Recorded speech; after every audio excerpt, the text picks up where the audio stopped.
Magandang araw mga kaibigan. Sa episode na ito, tatalakayin natin ang isa sa pinakamalungkot na pangyayari sa kasaysayan ng Pilipinas, ang pagbagsak ng eroplano ni Pangulong Ramon Magsaysay. Alamin natin ang mga detalye ng trahedyang ito at ang epekto nito sa bansa, dito sa Pinoy Wisdom.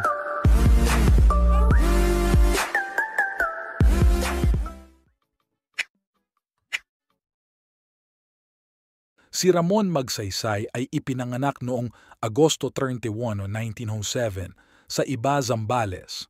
Kilala siya bilang Champion of the Masses dahil sa kanyang malasakit at pagmamahal sa mga karaniwang mamamayan. Bago siya naging pangulo, nagsilbi siya bilang isang sundalo at politiko.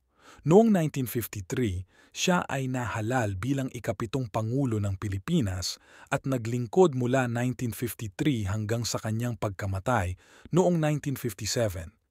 Noong Marso 16, 1957, sakay si Pangulong Magsaysay ng isang Douglas C-47 Skytrain na may tail number RP C-47-453 na kilala rin bilang Ma'am Cho Pinatubo upang bumalik sa Maynila mula sa isang speaking engagement sa Cebu. Kasama niya ang ilang mga kasamahan, media at mga tauhan ng militar. Ang eroplano ay umalis mula sa Lahug Airport sa Cebu bandang 1:00 ng umaga. Sa hindi inaasahang pangyayari, bandang 1:17 ng umaga, ang eroplano ay bumagsak sa bundok Manunggal sa Balamban, Cebu.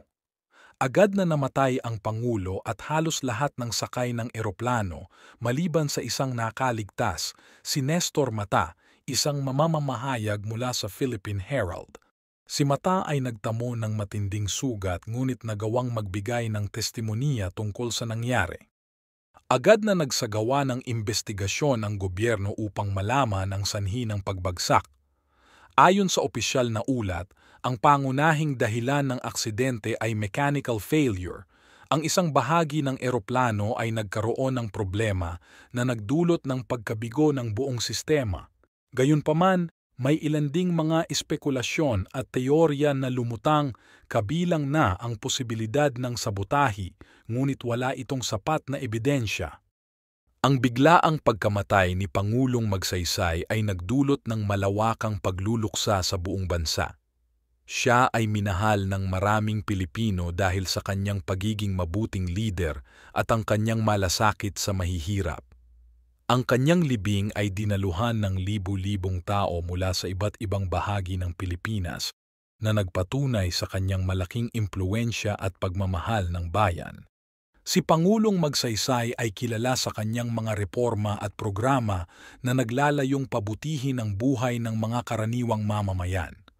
Ilan sa kanyang mga proyekto ay ang pagpapatupad ng agrarian reform, pagpapalakas ng lokal na pamahalaan at ang pagsugpo sa komunismo. Ang kanyang pamumuno ay nagbigay inspirasyon sa maraming lider at politiko na maglingkod ng tapat at makatao. Sa paglipas ng panahon, maraming paraan ang isinagawa upang kilalanin ang kabayanihan ni Pangulong Magsaysay.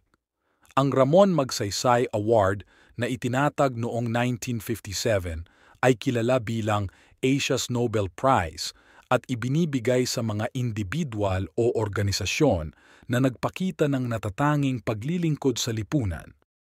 Ang maraming paaralan, lansangan at institusyon ay ipinangalan sa kanya bilang pag-alala sa kanyang pamana. Ang trahedya ng pagbagsak ng eroplano ni Pangulong Ramon Magsaysay ay isang malungkot na kabanata sa kasaysayan ng Pilipinas. Sa kabila ng kanyang maikling panunungkulan, ang kanyang mga nagawa at ang kanyang malasakit sa kapwa ay nag-iwan ng matibay na bakas sa puso ng bawat Pilipino. Ang kanyang buhay at serbisyo ay patuloy na nagbibigay inspirasyon sa bawat isa na maglingkod ng tapat at may malasakit sa bayan. At diyan nagtatapos ang ating pagtalakay sa araw na bumagsak ang eroplano ni Pangulong Ramon Magsaysay. Naway naintindihan ninyo ang kahalagahan ng pangyayaring ito at ang mga aral na hatid nito.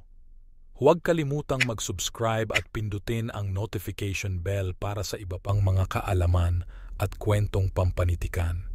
Maraming salamat sa inyong panonood At hanggang sa muli, dito lang yan sa Pinoy Wisdom.